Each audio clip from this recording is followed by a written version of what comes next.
Veuillez vous présenter. Alors moi c'est Ryan Cheikh, à l'état civil Kouyaté Sékou. Je suis à la tête d'une holding Kobedi, président aussi de l'association Kobedi Foundation. D'où vous êtes venu l'idée d'un tel festival? Alors l'idée m'est venue vu la situation actuelle et depuis de nombreuses années maintenant, je dirais-je. La situation au Mali fait que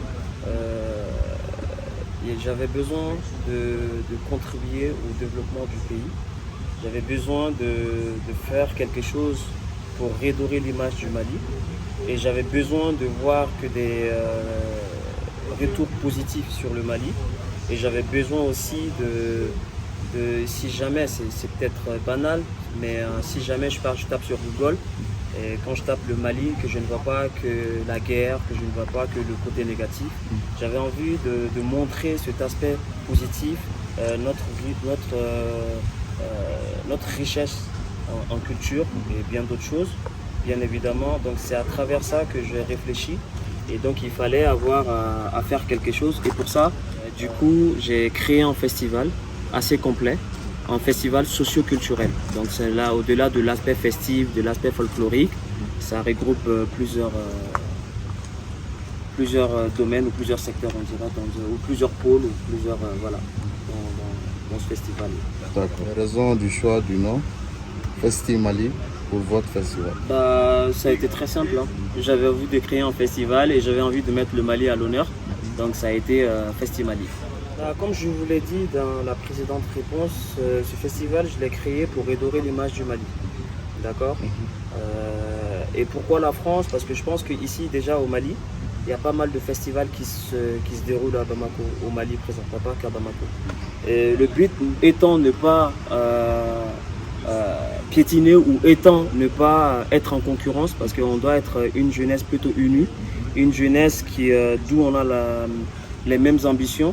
Donc vu qu'il y a déjà pas mal assez de festivals ici, donc pourquoi ne pas organiser un festival aussi pour la diaspora, notamment en France, mais un festival aussi qui peut montrer la beauté à l'extérieur.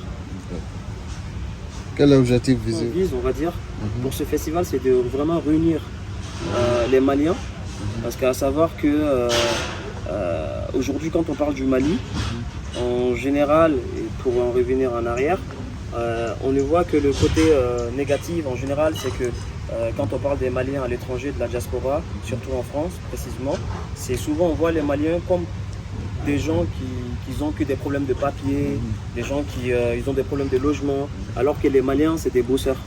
Et les Maliens c'est des hommes où j'ai eu l'habitude de discuter avec plusieurs personnes qui me ressortent à chaque fois. Les Maliens c'est des bosseurs, les Maliens c'est des gens honnêtes. Et c'est justement pour montrer ça à la lumière et dire que les Maliens de l'extérieur en général, c'est pas que des problèmes de sans-papiers, c'est pas que des problèmes de logement. On a des Maliens qui sont des entrepreneurs, on a des cadres, on a des gens qui ont fait de grandes études là-bas. Donc c'est pour mettre tout ça à la lumière et aussi études là-bas. Donc c'est pour mettre tout ça à la lumière et aussi profiter par cette même occasion, montrer que la culture malienne est riche et montrer aussi que aujourd'hui la jeunesse, on doit plutôt se tenir la main, on doit tous contribuer au développement du pays. Donc ce festival a été vraiment a été organisé dans ce sens-là et aussi dire que malgré les tensions diplomatiques entre la France et le Mali, il y a une longue histoire quand même qui existe entre la France et le Mali. Il y a un côté positif notamment pour la diaspora. Combien de familles maliennes ici qui ont un membre de leur famille en France où la famille ne compte que sur cette personne-là pour nourrir, qui aide.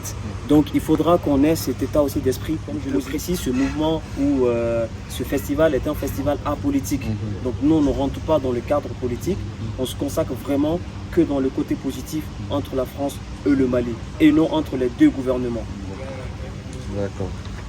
Expliquez-nous le déroulement de votre festival. Alors le festival, il se déroule en trois panels, pour être très simple. Il y a le village entrepreneurial, le village associatif et le village culturel. Donc le village associatif, on va réunir toutes les grandes associations de France à Paris pour qu'il y ait une communication, pour que nous puissions tous communiquer ensemble Il y a des associations qui existent en France, mais par manque de communication, moi je ne me base pas que sur Paris, je me base sur toute la France. Par exemple, un Malien qui quitte ici, qui va aller à Lyon, ou à Nantes, ou à Rennes, il va se trouver qu'il y a une association malienne là-bas qui, lui, il a besoin de quelque chose, cette association peut l'accompagner, mais par manque de communication, il ne peut pas le savoir. Donc c'est aussi qu'il y ait vraiment une communication assez large entre les associations, que nous soyons vraiment unis. Et au niveau du village entrepreneurial, à savoir qu'aujourd'hui, qui parle de développement de l'entrepreneuriat aussi. Donc le but étant de réunir en fait les entrepreneurs maliens pour qu'on puisse échanger aussi, qu'on puisse contribuer et savoir aussi comment on peut contribuer au développement du pays. Donc ça c'est très important. Et au niveau du village culturel, on parle de la culture. Le Mali est un pays très riche en culture. Et le taux de tourisme ayant baissé, vous savez, à l'époque, on avait beaucoup de touristes et ça contribuait vraiment au développement du pays car c'était quelque chose à ne pas négliger. Et aujourd'hui, ces personnes-là ne peuvent pas se rendre ici. Donc nous, on va ramener le Mali chez eux. C'est-à-dire que il y aura des représentations de toutes les ethnies maliennes et qui parlent de culture, parlent de plusieurs facteurs. La culture ne s'arrête pas juste aux artistes. On a des artisans, on a des danseurs, on a des humoristes, on a des... Voilà, c'est tout ça qui sera réuni sur ce joli plateau là-bas. Et où il y aura des expositions, on parle aussi de la gastronomie, on parle de la mode malienne. Donc tout ça fait partie du programme du village culturel. Donc quand on dit culture, c'est vraiment au sens propre du terme. C'est pas on prend tel domaine, il n'y a pas ci, il n'y a pas ça, mais nous réunissons tout et nous allons faire partir des artistes, des artisans, des entrepreneurs à partir du Mali pour assister à cet événement, à savoir qu'il y aura bien évidemment les gens de la diaspora. Et aussi cet événement est externe à la diaspora malienne. C'est-à-dire sur ces lieux, il n'y aura pas que des Maliens. Aujourd'hui, beaucoup d'associations maliennes sont jumelées avec des associations françaises. C'est des invités aussi. Et inviter aussi les chers frères des continents voisins, les associations guinéens, sénégalais, ivoiriens, burkinabés. Voilà, c'est tous se réunir sur un même lieu. C'est la deuxième édition. Donc à savoir qu'on a fait une première édition qui a été une réussite.